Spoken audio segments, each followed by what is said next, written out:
It's the Kink Consultant Podcast, where we're turning up the heat on all things kink and dating, relationships, and pop culture. So close the door, plug in your headphone, and let's get down to it.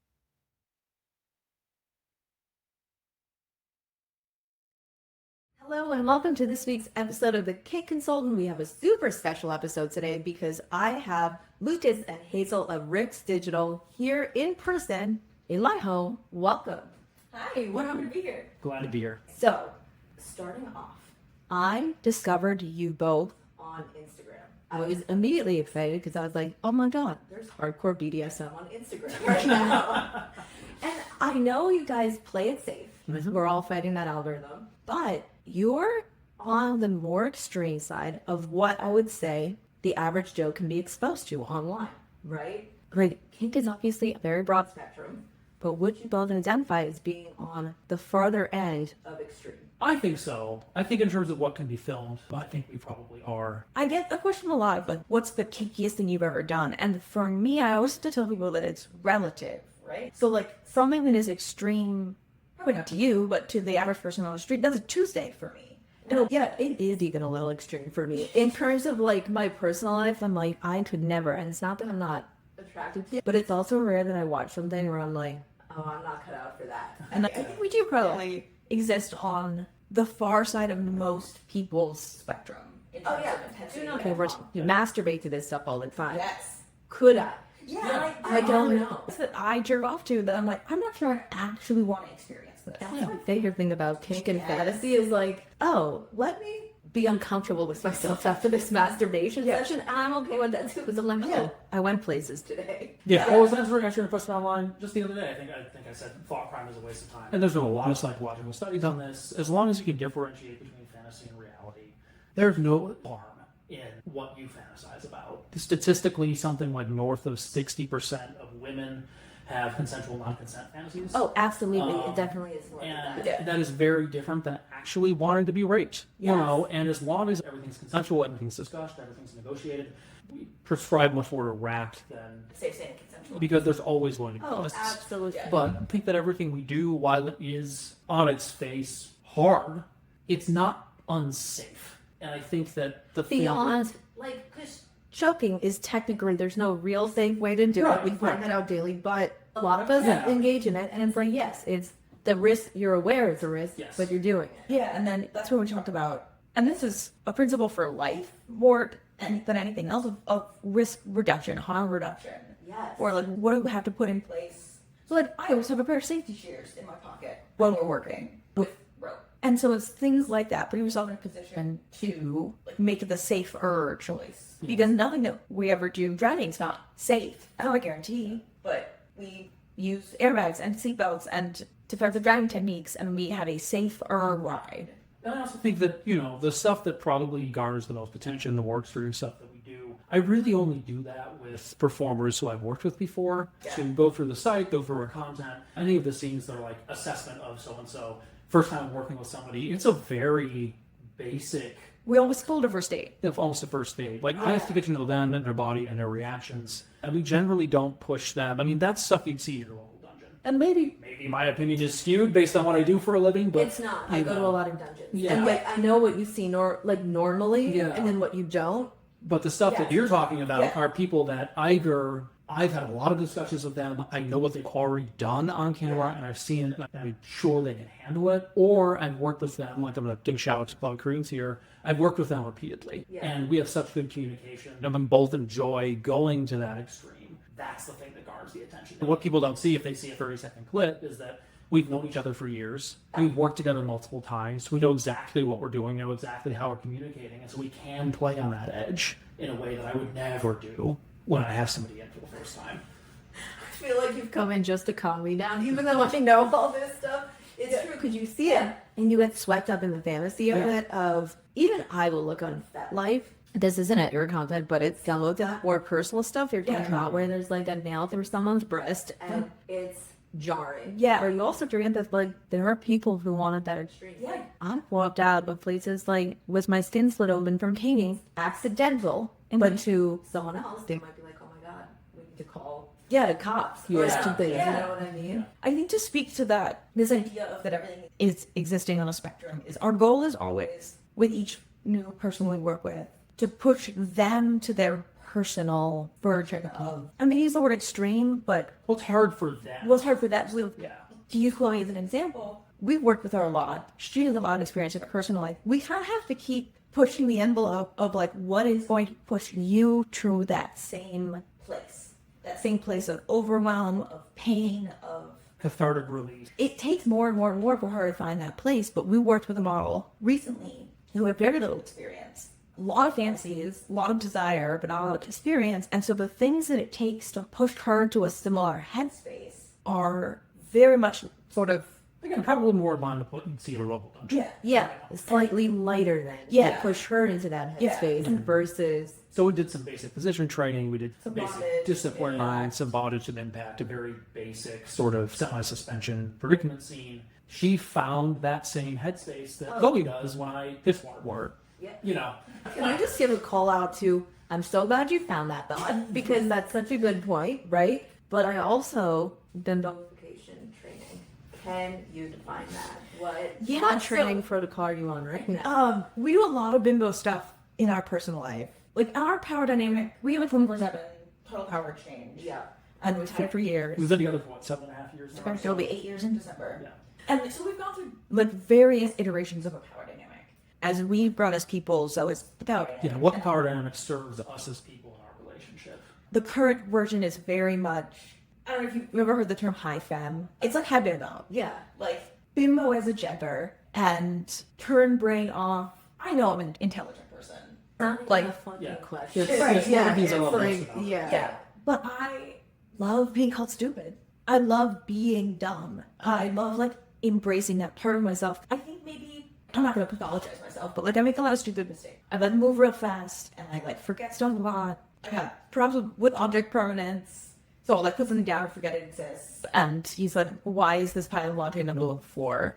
I said, well, because I thought, oh, this is a piece of trash. I gotta throw it out. And then if the trash is in, then I do the dish. Like, it's just probably one of 40. Yeah. That's why I think in the middle of the floor. And I used to have a lot of shame about that. Oh, because I'm smart. I'm an intelligent person. I'm capable of stuff.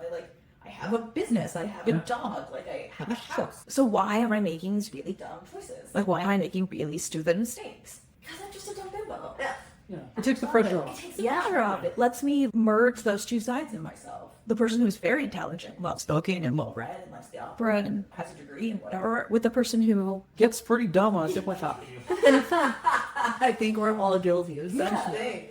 And I just love living in that space and handing over that responsibility of the brain thinking. And I just get to be body. I get to be whole. I get to be tits and ass and mouth. I think, we just complement each other. It's equity versus equality. The thing that I'm really good at, both in the scenes that you've seen, I'm sure, and certainly in our personal life, is I provide structure for people to thrive in. That is what I do really well. And some of that is in a sexual context, and a lot of that is in our personal lives in a life context. And I'm able to hold myself accountable when I have to show up for other people. And the way that I do that is I can provide structure for you in which you thrive, where those foibles that you have are excused and taken care of, but it allows you to focus on things that bring you a lot of enjoyment and a lot of professional fulfillment. It just works for us. Yeah. So we don't have an equal relationship, we have an equitable relationship. I have a lot of shame about being a burden. Like, that was a big, having needs. I swear I was just about to ask you that. So, interview yourself. This is amazing. That was something I remember on in the relationship when we got together. It was just feeling like I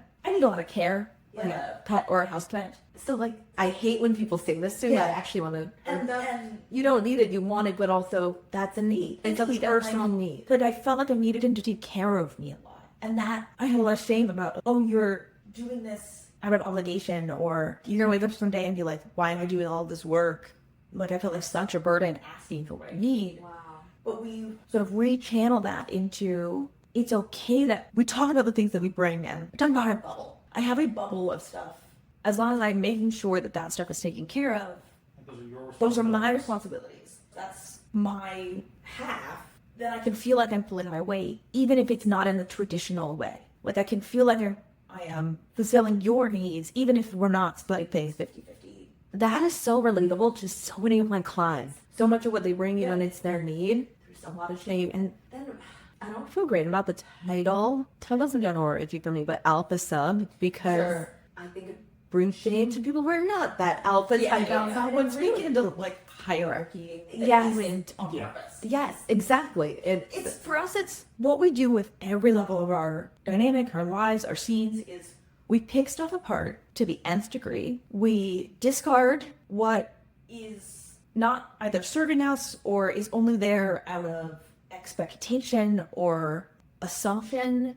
We pick all of that apart, we discuss it, and then we put back together and eroticize only what still serves us. And there's a lot of stuff that I've been able to like become okay with about myself by eroticizing it. Yeah. Like my dumb choices. It turns me on now when I get to like make a dumb choice and then go, oops, sorry. Yeah. And he goes, you're just a little dummy. And I'm like, I am. I love that. And it turns me on. And there's a joke about why be ashamed of your fetishes when you can fetishize your shame. Ooh, I've never heard that joke. Yeah. It has floated around my sort of Twitter sphere for a while, but it is. It's like, yeah. And then you can put it down. There's a lot of release in that. That's been a big part of our relationship because just sort of a little bit about me sort of growing up, I played sports at an extremely high level with people who ended up going pro. And then before I went into the adult industry, I was an opera singer, which is a hyper-competitive industry. You have to absolutely be the best of them. Olympic level perfection is expected. The mentality that you're discussing to do that, to go after it, it requires a little bit of like dominance, masochism. Like There has to be a level of, I think, and I've talked to you about this, and you talk about this a lot of people, when you work at a certain level with other people who also are capable of working at that level, you can see what humans are actually capable of. And I would say that the vast majority of people, to be blunt, never quite push themselves to that level. And if you want to experience it, what you can do performing, like you can find the sublime in art, creating with other people. You can perform athletically at a level that seems superhuman if you just are willing to do that work. And there's a decent amount of like natural talent there too, but like it's combination and circumstance. But if you're accustomed to working at that level, it's hard for you to see people with potential not work at that level. And so one of the things that I think that works really well for us is that I'm able to uphold the standard for her. That is what women fantasize about. Subs, I'm going to say it. Yes, subs. We don't need to gender this. We don't need to gender this. Someone who holds me to that standard. I remember, this is going to feel a little out of left field, the first time you pissed on me. Mm-hmm. Piss was a thing that we talked about. I was very much not into piss when we met. I had a hard limit of piss when we met. Then I assume also poop and blood go with that too. Yeah, I still had a scat and blood hard limit. No poop, no blood. Now, we had a lot of discussions. And then the more we talked about it, but catchphrase was kind of, it's not about the piss, it's about the power. And I get this question all the time about like, what's your favorite impact tool? What's your favorite position? What's your whatever? Which is favorite kink? The answer is power. Every single thing I do is an exploration of power. Can I ask you a question about that? Would you say then the power exchange is your fetish, or have you ever orgasmed without thinking about power exchange? Probably not. No. Okay. And that's how I've been wired. Yeah. It's not about the individual act. It's about submission. It's about dominance. It's about everything but the actual piss in this case. Yeah. I mean, there are piss fetishists who get off. Like, I have a boot. It's not a full fetish because I can talk about it. Yeah. But I have something about boots. I just like them. I like licking boots. I like being under boots. We did a boot workshop and impact scene with Bo Donovan. You were like, oh, yeah. Oh, yeah. It's almost unrelated to power. There's just something about boots. I like them. Someone else wearing boots, and me being underneath the boot, being stomped on or swooshed, I just like it. But piss isn't like that. I don't have an independent, like, sexual attraction to piss. Not either, to be perfectly honest. Like, it's not a thing that, like, I just be sitting there going, like, oh my god, yeah, oh, give it on this. Like, that's not at all. I had no interest in pissing on somebody just if that was their fetish. Yeah.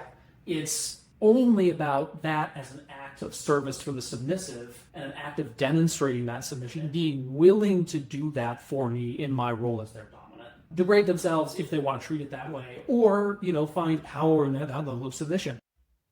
Are you craving deeper intimacy and the freedom to explore your desires without shame? Do you feel nervous bringing kink up with your partner? Or maybe you're curious to start but don't know where to begin? That's exactly where coaching comes in, and I've helped countless couples and individuals navigate kink in their lives and relationships. Book your consult today at amandadames.com and let's make your desires feel doable. So we had a conversation about it, and I kind of slowly came around to this as an act of submission, letting him violate that way. And that's hot. When I think about it as an act of submission and violation, then it's erotic. So I just transformed it. It was like you had a mind shift about it. Yeah. And we're just like, no kiss, no piss, no kiss. It was like, wait. Because I was considering it as in a vacuum. I was like, I don't like piss. Like if I just, somebody just hit you, like sitting in this room, somebody just smacked you. What the hell is that? But if I looked you in the eye and we had that discussion and I said, this is what we're doing. Get on your knees, I'm going to show you what you are. Okay. Like it's different. I was not prepared for this. I can relate in a specific way. I discovered when I worked at the dungeon, I really like peeing in men's mouths. And it's a power thing because They mostly deserve it. Yeah, they do. But where I started with this was after the first time you pissed on me, it shifted my self-concept of what I could endure and what I was capable of and what was embarrassing or humiliating. And it's like, oh, I can handle a lot more than I thought I could. And that idea of having somebody insult you for something, it's like, if I can endure this, yeah, I'm way more capable than I thought. To your point, I find myself of bimbo. Yeah.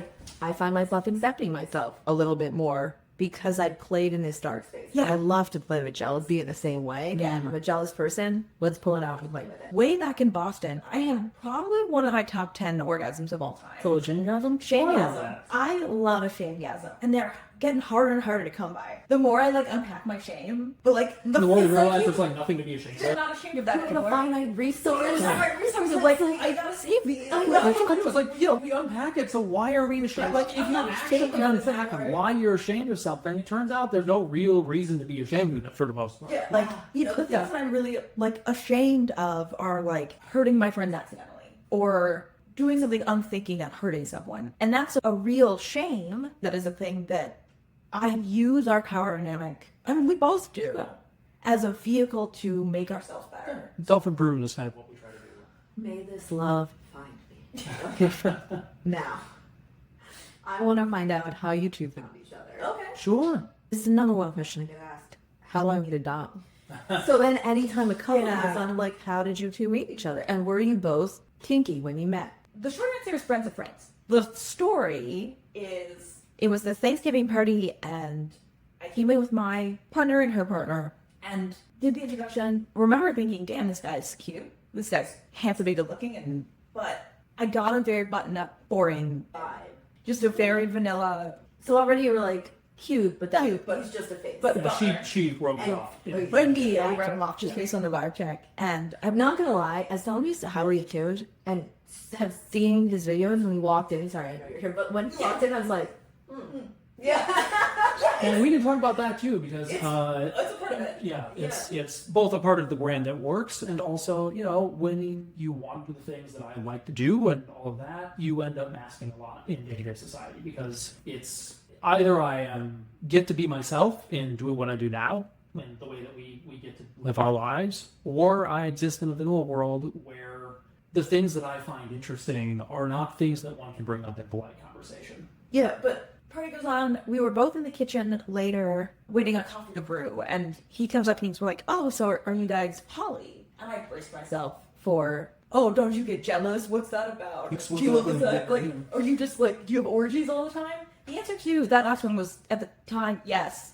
That was a personal project, unrelated to being poly. And instead he comes out with, oh, so am I. no way. And I did a triple take. And in that moment, completely reformatted my internal concept of him. Were you partnered at the time? I was part of it. Okay, so your partner was not at this party. No, she was. Oh, okay. So this is the connection point. It's oh, we can play together. And I remember by the end of that night, we had exchanged Tumblrs. This was 2017, the sort of peak era of Tumblr porn. Yep. And I miss that site. Yep. I thought at the time that we were engaging for 15 minutes. And later was told we were in there for an hour. Wow. Yeah. Just the two of you. Yeah. And then we exchanged Tumblrs. and it turned out we were very aligned. Both of the low fruits. And then scheduled a first date, which you canceled 3 times. 3 times? He was on vocal rest.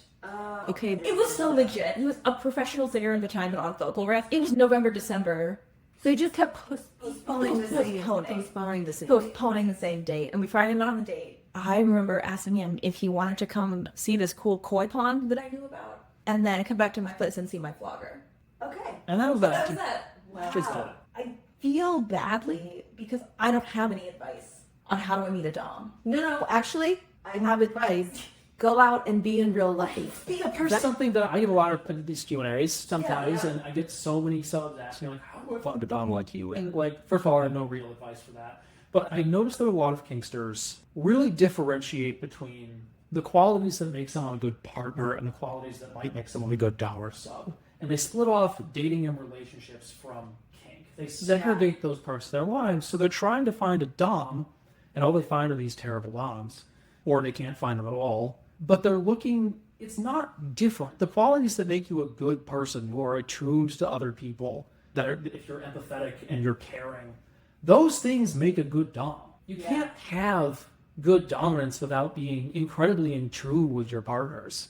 And I think one thing that more kinksters could do on both sides of the slash is really align what makes good people with what makes good kinksters.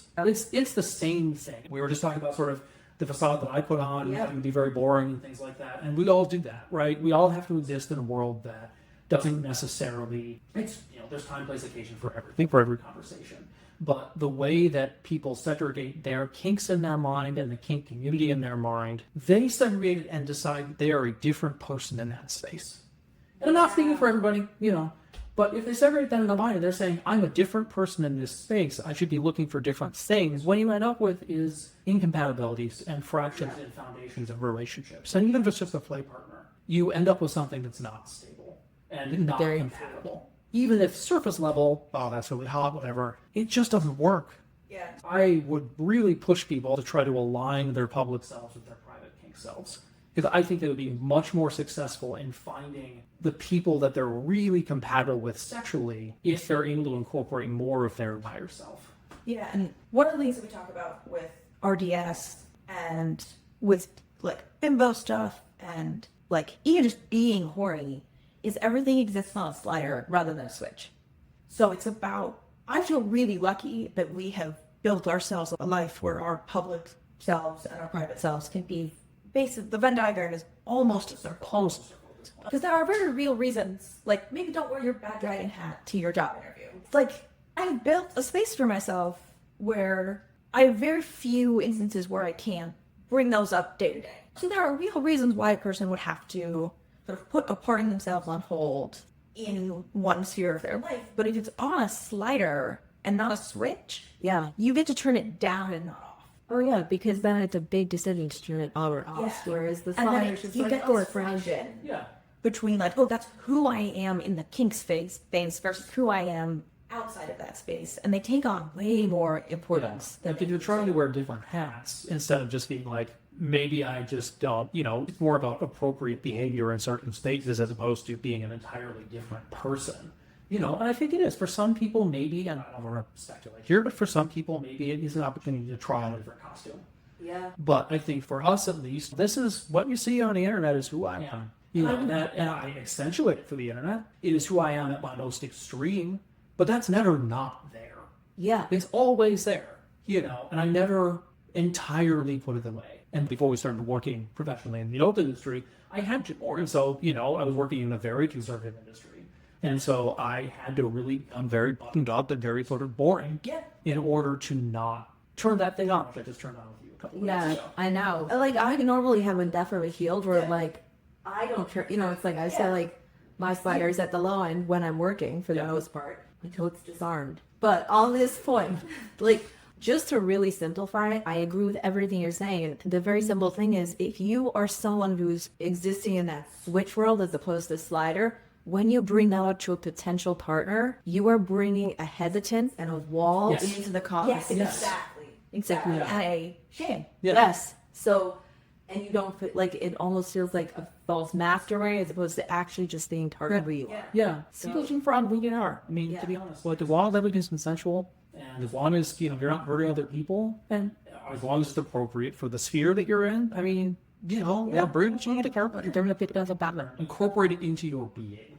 Yeah. I mean, I have my fast rule, and it's for the appropriate side, is like, as long as it's consensual between adults and legal, wherever you are, you're good to go. Is this a collar or is this a decorative. Okay. We've been together a long time, and I think one of our strengths as a couple, we get a lot of questions about how do you do TPE. Is 24/7 a myth? I assume it's like 24/7 is just fire thing. It's like, Yeah, we talk a lot about energy states, low energy, medium energy, and high energy. Real life happens, but our relationship is structured in a way that the power is always present. the real question is, how do you communicate where you're at? Like, what's the actual way you're communicating the energy level? Because that's the actual question. And I've seen various versions, and I think for us, and this is again, I have no real advice. I don't love throwing around the term soulmate because it feels so icky. I'm like, that's so cringy. Well, the question is, do you believe in only one? If you're going to say soulmate, But that's the thing is, I don't necessarily. But we are so in tune with each other that so much of that communication is happening non-verbally and just reading body language and reading each other. And there have been times where we've gotten it wrong. I would say more often than not, we get it wrong in the opting for the lower energy state when one or the other would have been fine with the higher energy state. Then someone going then- extreme. yeah. But there's such easy language for when it's going extreme. 'Cause Yeah. like, we're all getting better at putting up boundaries. I think asking for more can sound like harder. Yeah. And I think that because we have a freeze dynamic, a lot of it is about where you're at. And because you set the structure for me, then when you're defining, you're leading. And you do such a good job of reading me and my needs that you very rarely guess wrong in terms of where I'm at with energy states. And a lot of it has to do with just what's happening in our lives because we are busy people. Oh, yeah. I mean, you live together and work together. You Yeah. have a very real relationship. And it's like a business relationship and a partnership. Yeah. Well, like, we had electricians in our house for 2 days last week. And after that, we were both just, He's like, I need a day off. Like, do you want to sit in our PJs and eat snacks and watch TV? Yes. Yeah, that does sound like a lovely day as a couple. Yeah. But it doesn't mean that the dynamic isn't there. We still have our little rituals. Can you give an example of some rituals? I'm the Benward wench. she's been my cocktail for years. I keep our bar stocked. You mentioned it years ago. Which is kind of also just very 1950s house. We have a very sort of 1950s structured relationship and then full-on fruity spot toy. So it's sort of, that's a slider too. Yeah, It was, but that's the dynamic. It's very sort of, I'm head of household. I handle the finances. I handle it's very sort of that structure because that's what we decided we want to do. It was like And, negotiation. and that's where our strengths Yeah. lie, and then we have the free use dynamic and all that, and it just kind of works out for us. And I mean, like, I don't want to say no this force, it's that all of it is just aligned with our pre-existing interests and strengths. Yeah. It's all coming from what we already have internally, as opposed to saying, that's a hot power dynamic, we just want to do that because it independently is. Like, this is what works for us. How do you stop the ego from taking over? Empathy. Yeah, I am a fundamentally empathetic person, and to the point where, like, people throw around term empath and stuff like that. She applies it to me more than I apply it to myself. To be specific. I know. I'm very, very good at reading people, and I care fundamentally, deeply about people and their well-being. And I think that's really what it is. I think that one becomes a check on the other. What's fun for me is finding that line where I truly am objectifying a bottom. I really do think of them as not a person and as an object. And all the things I'm saying to them are true. Or really what are being the bother happens to be what gets them off too.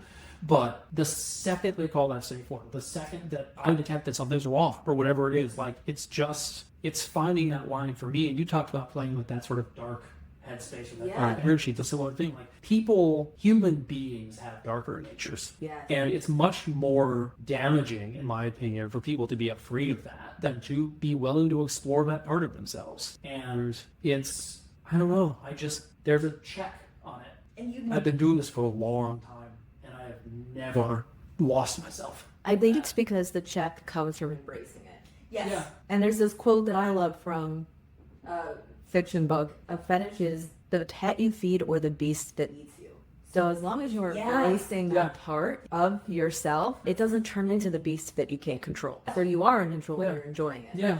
And it feels great. I'm not going to lie. It's just great to have somebody in the hollow of our hand. It feels fantastic. It's a rush. But it's absolutely always been checked by that empathy and that ability to come back immediately to, okay, what do you need? Yeah, I think that you get so much fulfillment out of both parts. It's why I consider myself a daddy and not a sadist if we're doing titles. You are a sadist. I am a sadist, but it's coming from a place of care. We were talking about working at a high level and giving people structure, and what really long-term I like is seeing people become their best.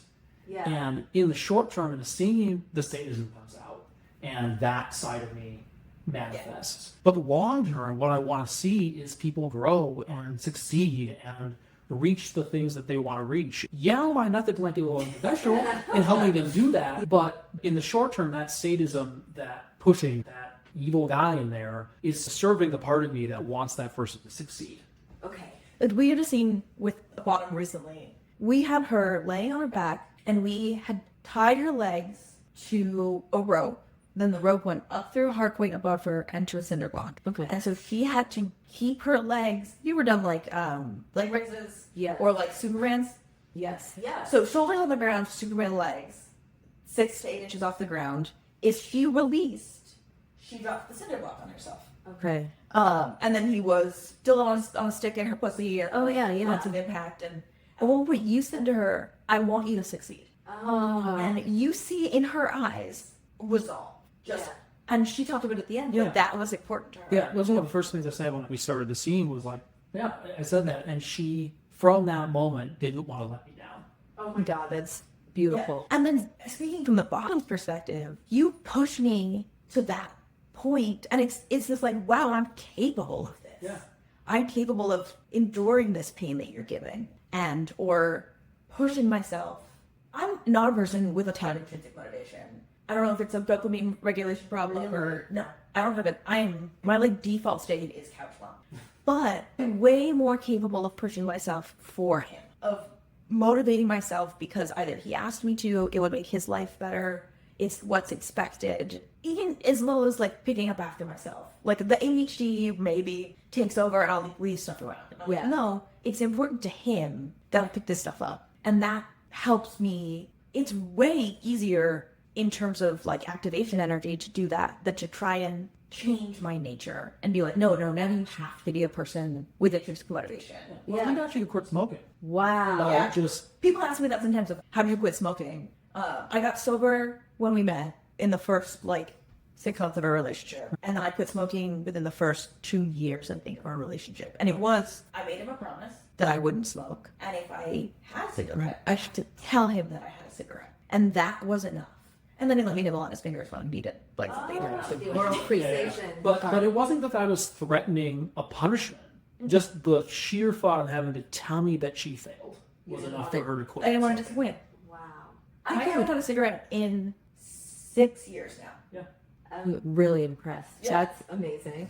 I can relate in a way, but it's never to like not disappoint someone. Yeah. Revenge is my favorite motivation. Right? My house is clean because my house used to get annoyed, and every time I'm like, fuck you, I'm a better person without you, and my house will be clean forever now. Same thing. Yeah. So I'm not judging it. I'm just like, no, I probably don't have intrinsic motivation either. I'm like, revenge motivation. I think most people don't have as much as the world would make you think that they do. That's true. I think it's all fear-based. Yeah. Like, I think that that's what drives us. I deal with fear a lot. I'm a fearful person of failure, of disappointing people, of being seen as a fraud, and it pushes me to inaction. So you're not lazy then. It's fear that has puts you in a frozen state. I am capable of overcoming it when I do it for him. Thank you. You've settled the coach brain and the kink brain at the same time. Appreciate you for resolving that for me. Then it gets like a twofer of I can do it for you, and you've shown me through pain that I'm capable of. If I'm capable of the kind of physical pain and discomfort you've put me through, and emotional distress, that kind of distress tolerance, Sure. I'm capable of experiencing this. You're really making this sound super hot. Okay, but to be very clear, I'm masochist, so I'm coming the entire time. Yeah, Like, it is really hot. I want to go back to the pain side though, because yes, I understand it between you two, right? But the scenes that you guys create on camera, Sure. you talk about bratting, you talk about really relatable, sexy, like activity.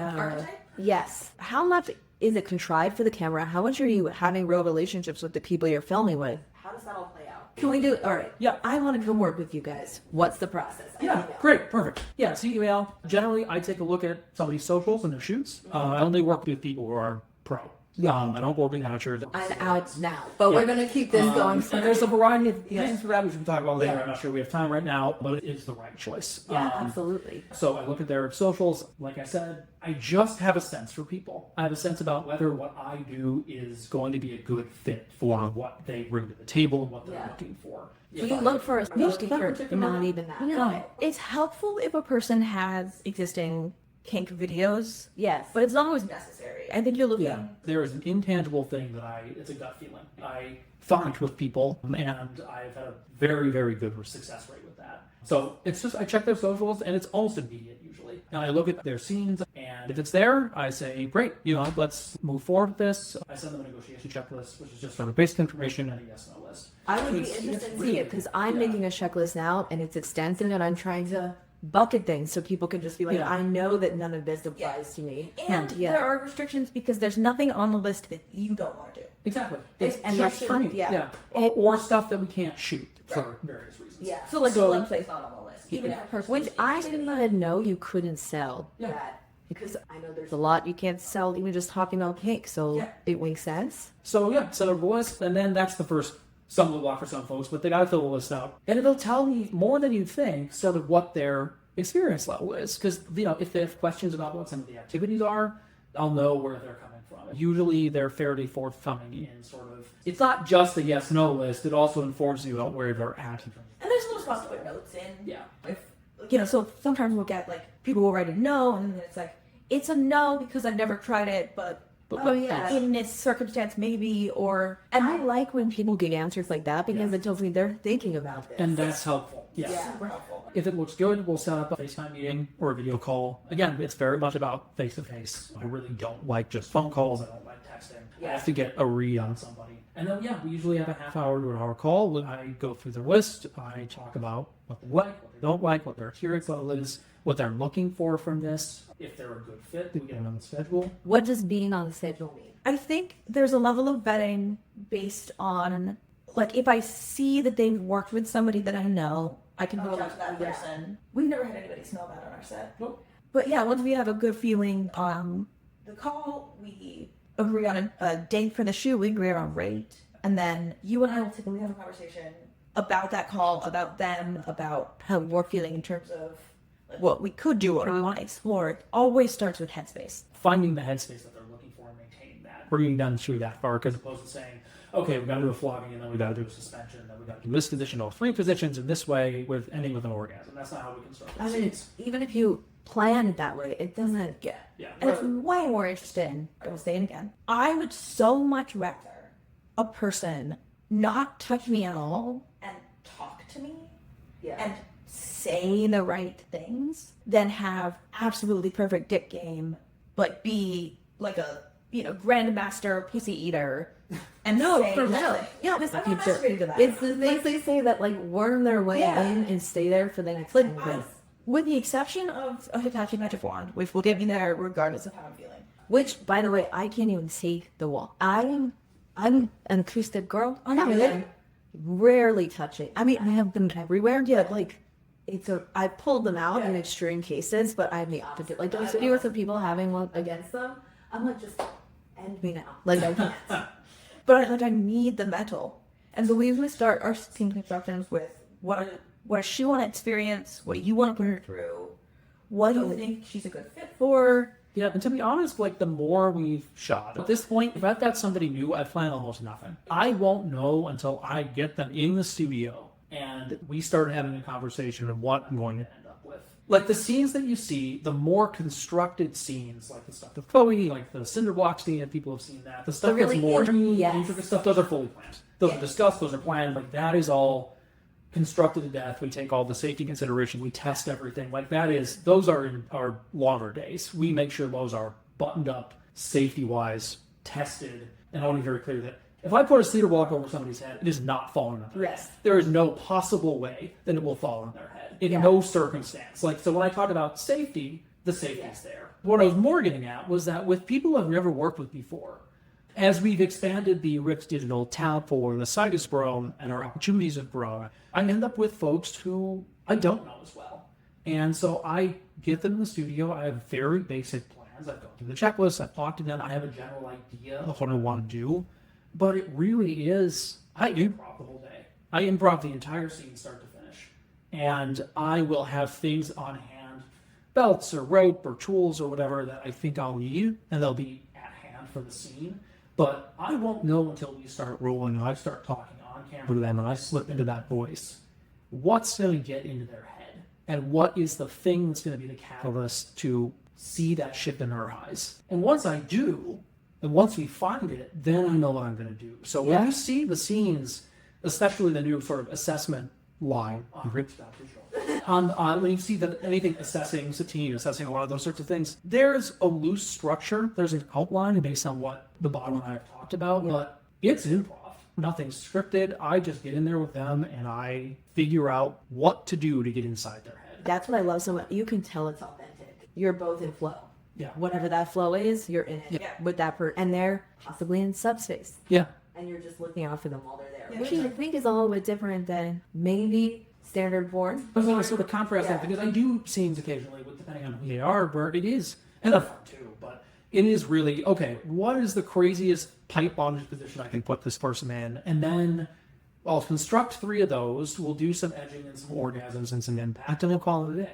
And that's a very, very different day. And those are very tightly controlled and very like, okay, we got our 20 minutes, we're done. We're moving on to the next position. And I don't like doing those as much. I think that they look really good on camera in some really marketable ways, but I'm much more interested in Headspace. Again, this goes back to what we kind of started with, which is this idea of relative to the bottom. If there's a bottom who comes in who just wants that, I'll do it. we'll do it. And we'll have a great time doing it. Yeah. But it is definitely not as fun as the full Lucas Ayres experience.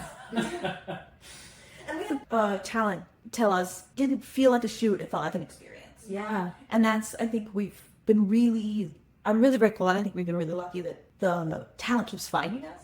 People who want to shoot what we're doing keep reaching out. I mean, it is self-selecting. People who are Literally, like- I'll say those words. It's very self-selected. Yeah. Unless you've had like a vibe on socials, you don't reach out to folks a ton because we're not in the business of convincing people to shoot for us. We don't want anyone who is there for just for the money. You're not in the business of coercion. Like, we're not in the business of faking anything. Like, if a model comes to us and says, like, oh, I'd like to shoot what you do, but I don't really want it to hurt. I don't really want you to hit me. I want to fake it. I would so much rather construct a scene that you do want to do for real than fake anything because you think we need it to sell it. It seems like the more that we push into the experiential idea, the more the people who want the experience are finding us. Yeah. Everything you shoot is like, I think on Instagram you might say I make horror movies, right? Yeah. It's the horror movie I want to be in. Not really, because I don't actually want to be in a horror movie, but if I were to. You did an edit of one of our scenes with Chloe that was like a horror film edit. To like the VHS. But I mean, sorry, I don't mean I don't want to do it. What I mean is like, I don't want to be in a horror movie situation where someone's actually running a movie. However, the contrived experience version, yes. We have into that CNC fantasy that we were talking about that so many women have. You know?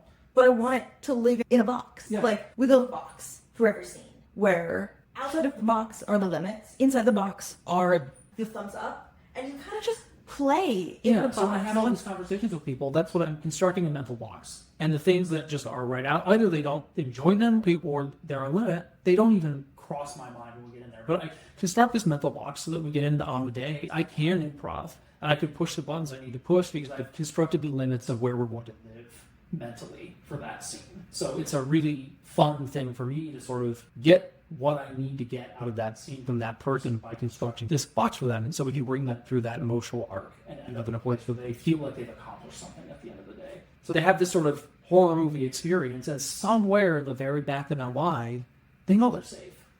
But they can let go into that experience and experience something incredibly intense.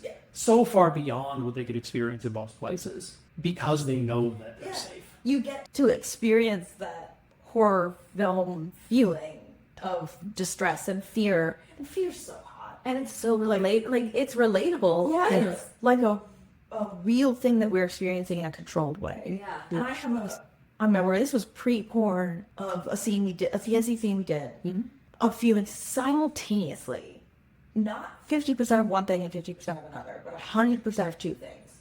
100% safe and also 100% not. Like of the dream. A very real feeling of fear, a very real feeling of violation and overwhelm, and like everything I want it to be feeling in it, so it's 100% trust. Yeah. And like knowing that nothing truly bad was going to happen. And we obviously built to that. That's not our first day. No. It's only a couple of years in we built to that place. But yeah, that CNC feeling of not having control, of not having a say, of being overwhelmed, like our talent gets to experience it for real, if that's what they're looking for, because it's in our box of safety and trust. And they know that I'm not going to go beyond that. And if I do accidentally, they can say, rip, and that's it. All right, I love that. We have gone through so many problems. I don't ask what your favorite thing, but I want to know what your bucket list item is. Is there a scene you're like, with unlimited budget, I can make this happen, and I'm not there yet? Yeah. We were talking about this in the car, actually, about like, we have two camps of stuff that we like to fit. One of which is what we're making now. It's our jam. It's the fully experiential, where a real person really gets to go through something. And you can capture it. Capture it almost documented. I was going to say, is there much editing done? No. The less the better we trying to cut. And so I run the camera for everything, and you'll hear me sometimes say, like, all those dozen coach say things like, oh, hold her there, I want to get her face. And it works out for just in the show, yeah. It puts me in the position of sort of voyeur, and it makes the camera very, very real. And then the other half of that is the fully, like, we're trying to explore a headspace. We can only do that. We're working on this project in Sophia Lock right now. That's a full captured facility breaking and training situation. Oh my God, that's so hot. Okay. That has this like full mythology of like a corporation that kidnaps girls and sells them into sex slavery. And we can't do that for real. No. That's crazy pants. That's not not real real. on multiple levels, but sounds very much like the Anne Rice series of now beauty. Yeah. Or Claiming the Sleeping Beauty. Claiming Beauty. Not like the immediate thing.